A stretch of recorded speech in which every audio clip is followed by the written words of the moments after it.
we're getting to the point of me dropping the new trans in, or the freshly rebuilt trans in. First things first, I'm about to get this stock flywheel that I mangled out when I first had a 4L60E, made it to it. I'm gonna get rid of this. I got a brand new Circle D flex plate to go with it. And yeah, cause why not, you know? Freshly rebuilt trans, brand new torque converter, brand new rear end on the way. Why not? So, you know, just trying to eliminate the weak links. And plus, like I said, it's a crappy little trans that I had to bevel out when I had a 60E converter and whatnot, made it to it. So yeah, I'm about to get that out the way. Clean whatever I gotta clean up and go from there. I'm about to make all the necessary changes I need to while I'm under here. I'm gonna redo this oil fitting line because this looks like shit. And I only did that just temporarily. Yeah, it worked, it didn't leak, but that looked like shit. So I'm gonna get rid of that.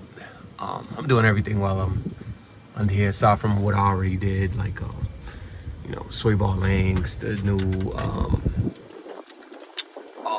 proportion valve with the brake lines, blah blah blah. So yeah, I'm just tightening up everything, and then once I do all of that, I'm going to eventually get to these floor pans because they look like shit. It really do look like shit. But anyway, first things first. All right, so it's taking me longer than expected because I got off the phone with Circle D. This was the spacer that came off my stock converter. I wasn't sure whether I used this with their pilot spacer that they gave me, or I just don't use it at all, or I just use just this. I wasn't 100% sure. So, you know, he said I'd have to do some test fit and yada yada yada.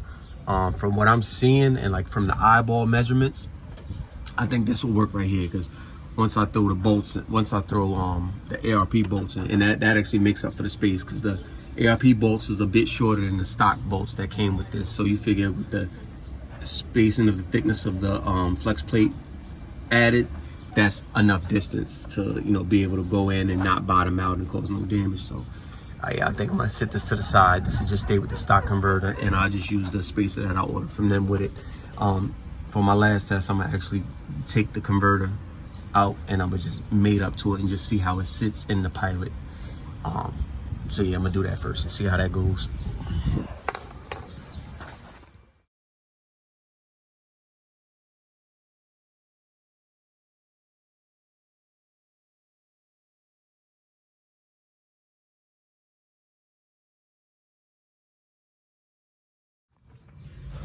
Anybody on the floor like me and don't got a lift, just know that the cushion from the torque converter box serves real good for the elbows.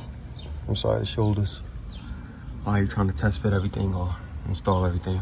Trying to give y'all step by step. So ultimately I ended up using, like I told you before, the crank, the pilot spacer that I ordered with them. I took the original one from my old flex plate off. Just torqued down the ARP bolts with some of the assembly lube they give you, and a little bit of Loctite on each bolt. 72 foot-pounds is what Circle D told me, but I just did 73 just cause I don't know. Everything torqued down, look legit. I'm gonna retest the converter one more time just to see how it's sitting there, and then I'm gonna put some fluid in it, start working it into the trans, and then go from there. Whew. It's a tough when you're on the floor, man.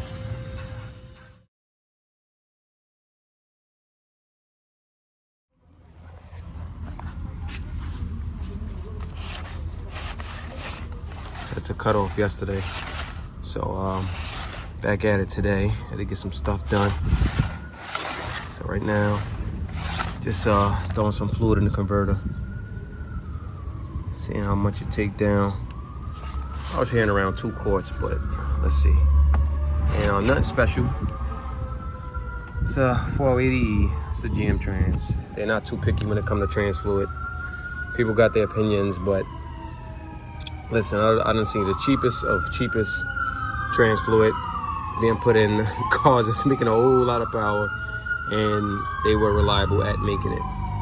So yeah, There you go. And shit, for this stuff to be on the cheaper side, I don't know if y'all ever checked, but trans fluid is not cheap, price-wise. Stuff right here is about, what's this, $11 a quart? $10.99, $11 a quart. So it's probably cheaper deals online and stuff, but I had no time to wait. I gotta get this stuff cracking and done for the most part.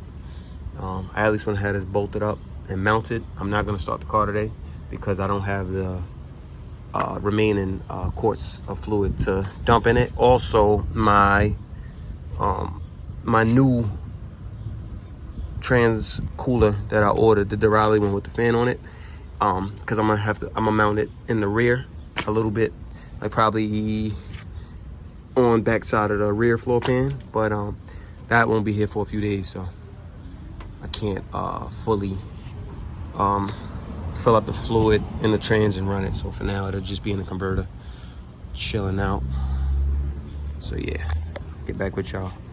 All right, so she's pretty much in there. Thanks to the help of my good friend Dre. She is in there, because I definitely couldn't get this bitch up here by myself. Probably could have, but. And thanks to the good help of my friend Dre, finally got this thing up here. Could have probably got it up by myself, but it would have took a lot more time. But she up there now, bolted in for the most part. Got the starter bolt just hanging there just to keep track of it. Yeah, so she in there, converter free spinning, so that's good. Pregnant cat cameo.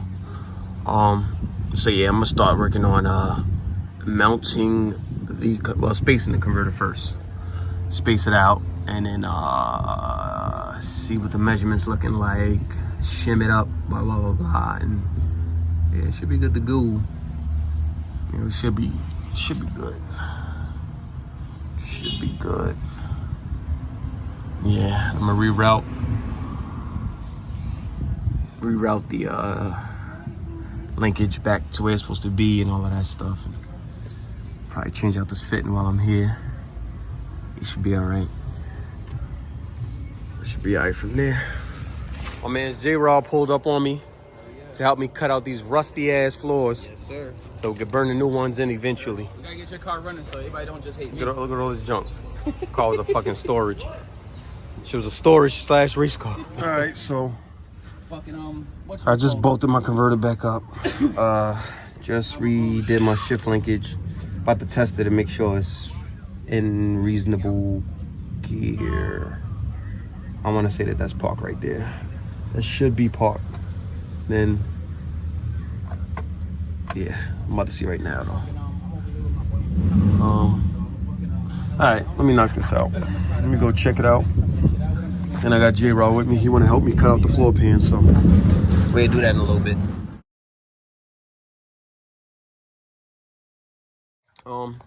What I might do is, depending on how good it is, how solid it is, once I start knocking around, I don't know. But I might let it rock. I think you should. But I told me and Jrod was ripping up the carpet, right? So after we ripped the carpet, a little bit of the mass backing was there. I said, Jrod, you ready for the fun part? He started laughing. I pulls up the mass backing, boom. Look at this shit. I told you. But yeah, it look like we're gonna have to cut all that. Cut. And then what I'm gonna try to save this bracing. Because we need the bracing. Technically. But we could go around it. We could go around, save what we can. I'm gonna look and see how much they want for the bracing, because they have bracing. And just tack it in there? Yeah, I can just tack it in, no big deal. That's cool. Put the mounts where I want, for the most part. These little seat mounts, we might have to work around those though, so you got like a little tab. Yeah. I'm not worried about the seat belt points either, because I'm not gonna deal with those. I'm gonna do a harness in this car one day. But no, we can do all this.